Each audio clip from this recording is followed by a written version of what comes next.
Stasera sono in compagnia di Alberto Fenzi, amministratore unico di Ente Fiera qui a Isola della Scala, nonché del sindaco di questo comune Stefano Canazza, per parlare di questa fiera che stasera peraltro ha ospitato una serata speciale dedicata al veganesimo e di cui è stato protagonista anche un comune della provincia di Rovigo, cioè Nursia. Una serata, abbiamo detto, all'interno di questa fiera che è giunta alla sua 51esima edizione, una formula vincente che riscuote di anno in anno sempre più successo.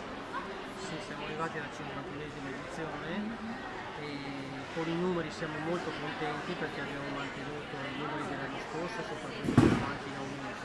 È una fiera che porta a servire 500.000 porzioni di riso che noi serviamo in 70 ricette diverse. Qui da noi passano addirittura 700-800.000 persone. È la prima manifestazione a livello nazionale, proprio in Italia, per numero di presenze per un unico piatto che è il riso.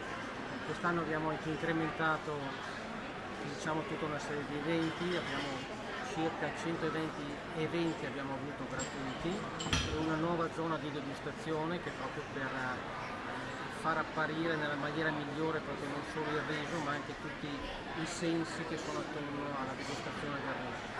Cioè, quest'anno abbiamo veramente pigiato, come si dice, il piede sull'acceleratore, ma le presenze di quest'anno ci danno ragione e ne siamo veramente contenti.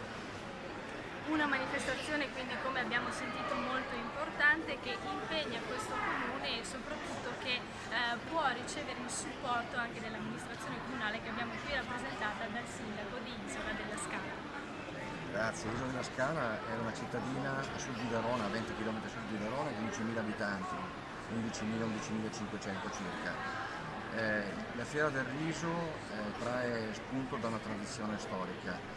È basata sul lavoro di tutte le nostre contrade, è iniziata veramente da una piccola festa che si consumava alla fine del raccolto del riso ed è diventata una cosa imponentissima, come diceva poco fa l'amministratore unico. Le contrade, le associazioni, lo stare insieme hanno reso grande questo evento. Questa sera abbiamo avuto modo di conoscere il sindaco di Lusia, abbiamo capito che anche in altri territori sono nate manifestazioni che sicuramente potranno avere lo stesso successo, ce lo auguriamo e speriamo che veramente il successo di tutte queste manifestazioni ci possa far sentire sempre e ancora di più un territorio coeso, in modo tale che tutte le esperienze si possano poi anche amalgamare e possano dare lustro veramente al nostro territorio. Bene, grazie al sindaco Stefano Canazza e ad Alberto Fenzi, l'amministratore unico di Ente Fiera, quindi appuntamento al 2018, quindi a settembre, con